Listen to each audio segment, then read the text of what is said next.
Good night, Papua New Guinea. Tonight I will be very much discussing with you about an article that was published in an Australian media regarding a corruption scandal within the PNG NRL Franchise Board.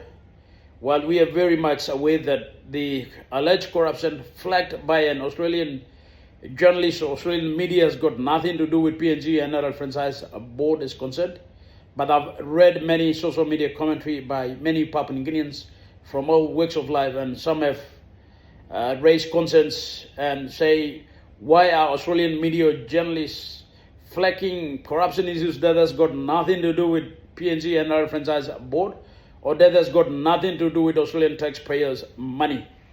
And I've also read some have gone to the extreme of assuming and blaming Australia playing geopolitics with China just for the fact that the alleged individual's corruption involvement is with the Chinese national. Well, you are all subjected to your personal views. So tonight I will be exclusively discussing with you my take, my personal views on this regard. Firstly, let me start by saying we must understand that an alleged individual, Mr. Wapusong, is the managing director for Kumul Petroleum Holdings Limited, the company which is also the major sponsor for PNG NRL franchise.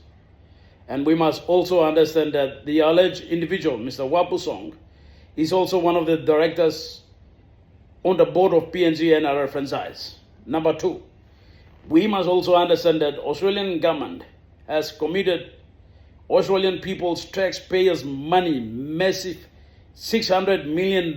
That's almost 2 billion Papua New Guinea kina, for Papua New Guinea's favorite sport to participate in NRL Camp 2018, and we are very much happy about that. For Australians, when they are putting this kind of money, when they are committing massive $600 million like that, you must understand that the first thing that will come to their mind is transparency and accountability in the way these funds will be managed by who.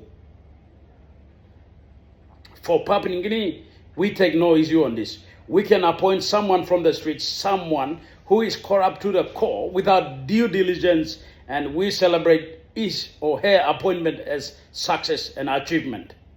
But for Australians, it's not.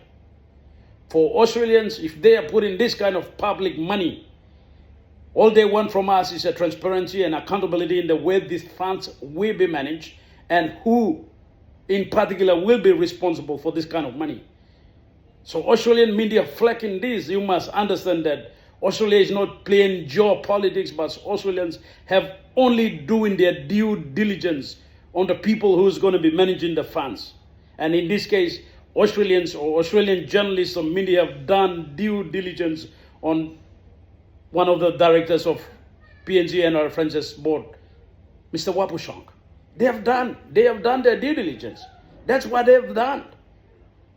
And we must be very happy that Australians can at least do due diligence on the people who's going to be managing these funds and managing this franchise. We cannot be blaming them for geopolitics or whatever you may say.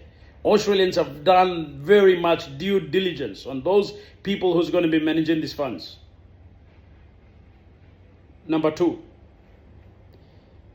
I am very happy of our Prime Minister James Marape asking Mr. Wapusong to tender so swiftly, asking him to tender his resignation as one of the directors of PNG NRL Franchise. That's very good of Prime Minister. That's unbecoming of Prime Minister. I'm very happy for him.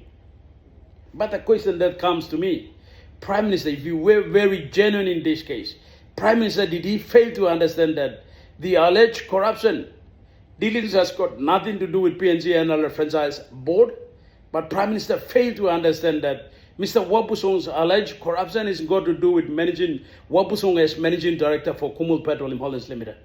If Prime Minister was genuine, he would have asked Wapusong to also tender his resignation as managing director for Kumul Petroleum Holdings Limited and also as the director for PNG NRL Franchise Board. That would have been the right thing to do if he was genuine.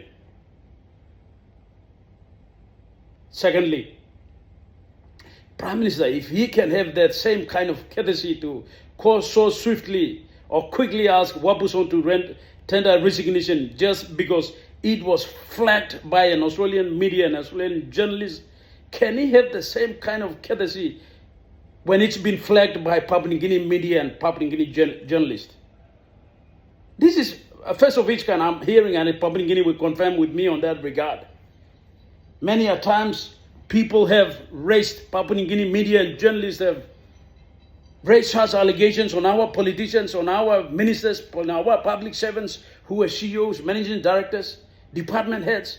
Prime Minister never in one time have asked those people to tender resignation pending investigations.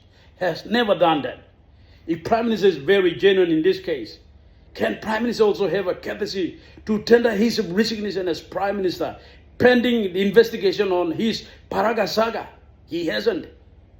Just because it was flagged by an Australian media and Australian journalist, Prime Minister quickly comes out and say, oh, well, I've asked Wapuson to tender resignations and we are very much care about transparency and accountability. Bullshit. This is double standards. If you are genuine, you must also have the same courtesy to ask your ministers, ask your department heads, secretaries and CEOs.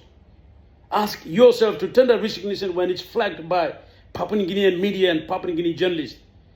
Journalists in media from all walks of life, everywhere in the world, they're very much shame. If you can respect Australian media and journalists, you must also have the same courtesy to respect Papua New Guinea media and Papua New Guinea journalists. That's the right thing to do. The way I'm stating this time and again, because there were many allegations raised by our Papua New Guinean media and journalists, and you have never at one time asked your ministers, your department heads to tender resignation. And not just because it was flagged by an Australian media, you have swiftly asked Mr. Wapuson to do this, to tender his resignation. And for me, I see this is double standard. And the world is watching how we manage, how we do things here. We can't be pretending. We can't be pretending. Let's be genuine in the course we take. Thank you, Papua New Guinea. I'm very happy for Australians doing its due diligence on those individuals who are going to be on the board managing the funds they are putting up. And they have just done that. Thank you, Australia, for doing that. Thank you, Australian journalists. Thank you, Australian media, for doing that. For in PNG, our journalists and media does that, but many a times they have been suppressed to a certain extent, and it's always been the case. If Prime Minister can respect and respond to Australian media and journalists, Prime Minister must have the same courtesy to respect and respond to Papua New Guinea journalists and media. Thank you, Papua New Guinea.